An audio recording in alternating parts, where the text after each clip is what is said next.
Good morning, good afternoon, good evening. Welcome to Late Night Learning. I am your host, Dr. Anthony Palomba.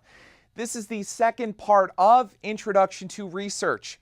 And so in this phase, we're going to break down a little bit of what goes on in industry and academic research, kind of continuing on from the first part of this particular lecture.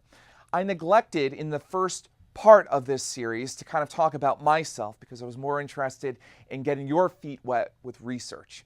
My personal background deals with having a few years of market research experience. When I was pursuing my PhD at the University of Florida, I was fortunate enough to work with Nielsen.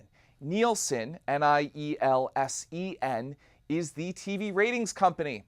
They're responsible for formulating TV ratings and TV shares. So I was very lucky to do a few studies with them surrounding millennial media consumption habits. Additionally, upon receiving my PhD, I worked for about a year at a company called Ipsos, where I was a market research manager dealing with studies for HBO, CNN, Sesame Street, Facebook, Fox Sports 1, and I'll stop name dropping. And so I do have some experience with industry, to be sure. But as I alluded to earlier in the Part 1 series, I really did miss academic research, and that's kind of brought me back to university. It's more rigorous, it's a little bit more stimulating, and it's really incredible to look at things that a lot of people don't think to look at. And so that's kind of what's brought me back, so to speak.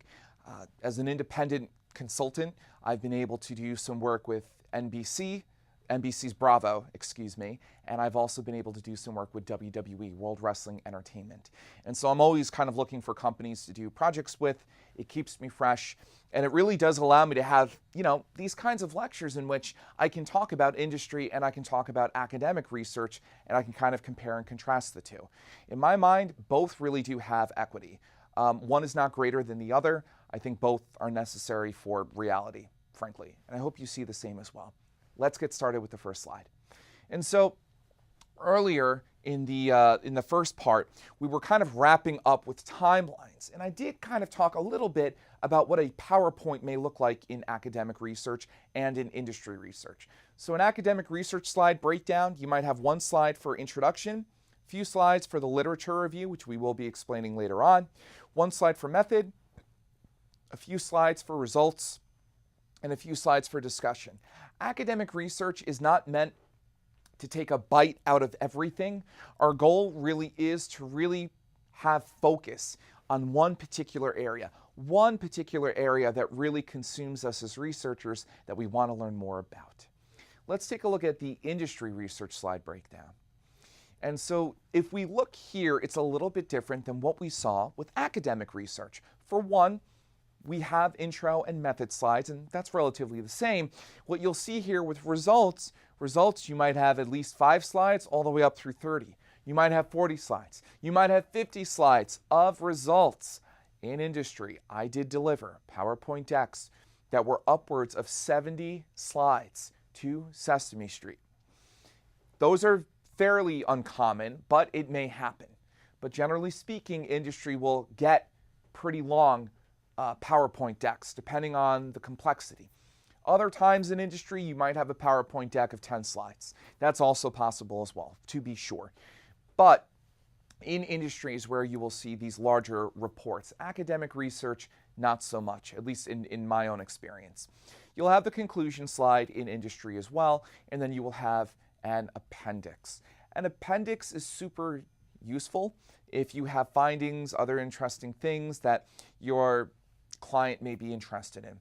Or you may use the appendix to serve as a deeper dive for items. So you might say, well, if you want to find out more about the quotes in this focus group PowerPoint deck, you can turn to the appendix where there are thicker quotes, the actual quotes that people stated. And what I may do is in the results section, I might have shortened quotes from what people said and then place the actual quotes in the appendix.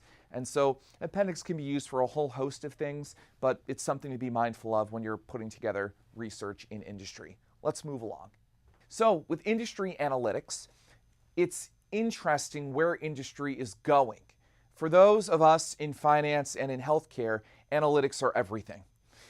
In media and entertainment, over the last 5 years or so of this airing, analytics are becoming more and more important. There is something called big data that is quickly or has quickly become a buzzword among many, many different people, even though its terminology and definition is a little bit nebulous. It's a little bit vague. Big data really does signify this idea of collecting immense amounts of information on consumers. Before Netflix, if you and I turned on CBS, the information surrounding what we were watching was proprietary. It was held by, MVPDs. It was withheld from cable operators, and it was only held by cable operators and satellite operators. And so cable channels like MTV wouldn't necessarily know precisely who was watching their content. This has long since been an issue in a lot of different mediums. If you and I go to the movies and we pay $20 each to go see a movie, does the movie theater learn anything about us?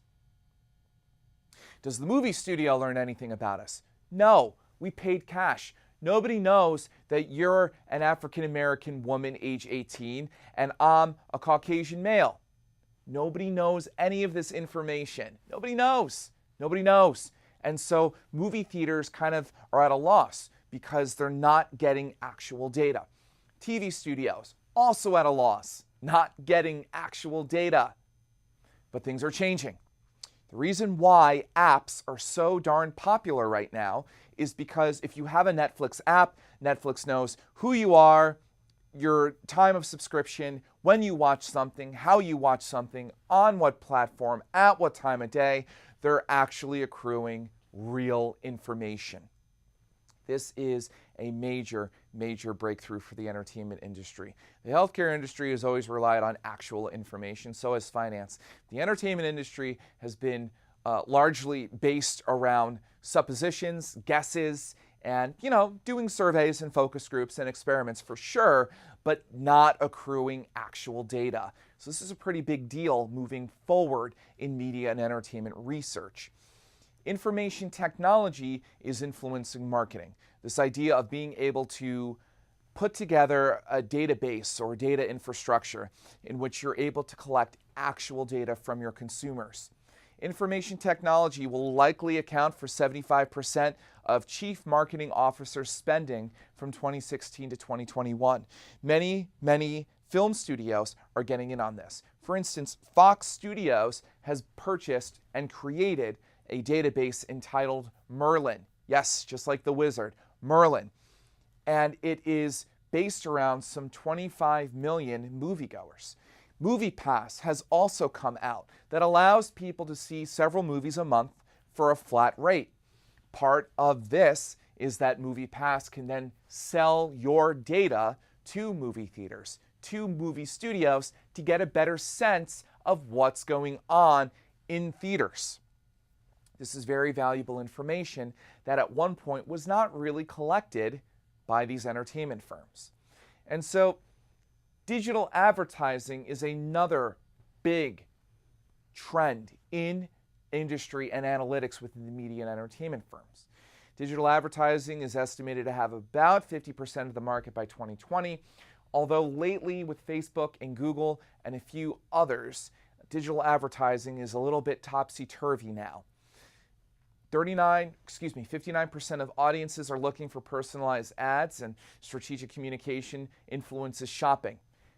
They say personalized ads influence shopping. Personalization comes with digitized research metrics. It comes with being able to collect and accrue actual data on consumers. That's what makes it so interesting to study entertainment and media at this juncture. Additionally, there is something else called geo-tracking of consumers. Where are you seated now? Where are you sitting while you're watching this? Does anybody else know? More people than you think know exactly where you are at this moment.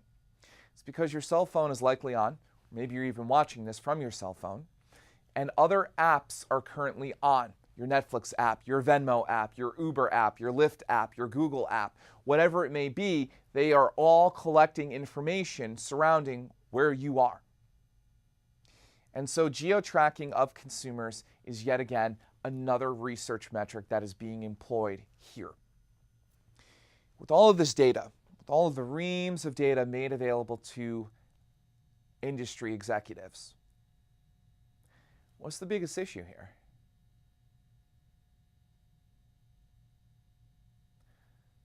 Let's look at the next slide. Less time. Less time is the biggest issue facing anyone in industry. There is always less and less time to get more and more done. Clients need top-line answers quickly.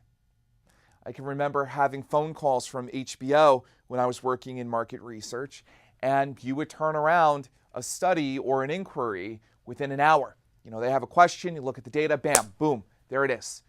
There's always greater and greater stress and anxiety because clients are always looking for top-line answers. That's just a thing in industry.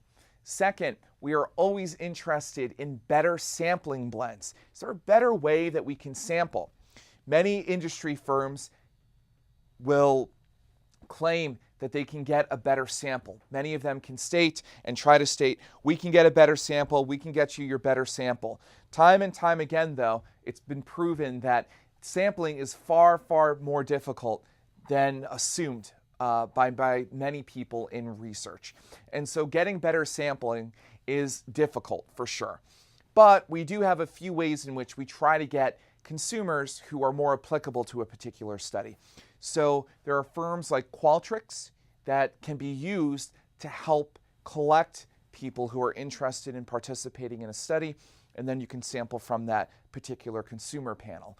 But it's very, very difficult to get a randomized blend, and so it's nice to kind of have actual consumer data. At the very least, NBC, if they're looking at their Sci-Fi app, or if they're looking at the Bravo app, both of those channels are owned by NBC. If they're looking at those apps, or even their own, if they're looking at the NBC app, at the very least they can see how their own viewers are responding directly to their content. It's as much of a way to compete with Netflix as it is to get authentic insights into what consumers are doing with their own products and services. Let's go back to that slide. Finally, researchers need to learn to serve as designers, programmers, data visualizers, and consultants. I think these are the 4 parameters that will make you an excellent market researcher. For one, you have to be a good designer. You have to be able to design a good survey, a good experiment, a good interview guide for focus groups or for in-depth interviews. And you really have to think about how you're collecting that particular kind of data. If you're working online, if you're using Google Analytics, Facebook Insights, or anything like that, you want to be sure that the parameters that you're setting are intelligible and make sense. You want to make sure that you're accounting for bounce rate. You want to make sure that you're accounting for time spent on website and those other kinds of metrics. Additionally, programming is also key. Can you work with software that will aid you in pushing out a survey, in pushing out an interview guide, so that you can run focus groups online or you can run focus groups in-house within a conference room?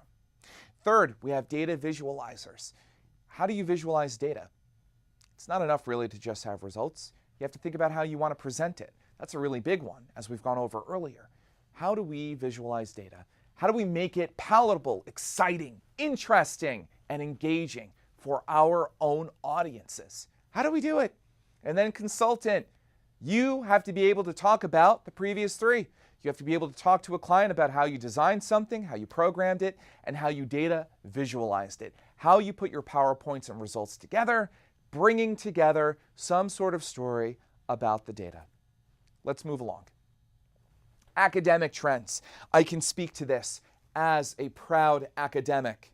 More conference appearances. Man, they want us everywhere. We are always presenting at more and more conferences. Certainly more publications. I'll share a story. I was fortunate enough to go to the University of Florida for my PhD. It is a top 10 public university. Very, very proud to be a Gator. Anyway, back in the 1980s, if you wanted to earn tenure at the University of Florida, typically 6 to 8 publications were desired. Now, in 2018, University of Florida is typically looking for between 12 and 18 publications in the same span required to earn tenure. Everybody's looking for more publications. Everybody's looking for more publications. Additionally, more journals have been created to meet this demand, the demand of having to get published. And everybody's fighting to get into those top journals. I've been very fortunate to get into some top journals for sure, something I'm always shooting for, but it is difficult. There's no question about it. Unique paths to tenure as well have been creeping up. Not everybody is getting to tenure through publications. Other kinds of research are cropping up. Some people are toying with the idea of research as art, that you can kind of prove the results of something through artwork or through other visual displays. Finally, there is the reduction of tenure. Not a lot of tenure track positions available now. I myself have been very fortunate to have been in tenure track positions my entire time in academia. So what's the biggest challenge here?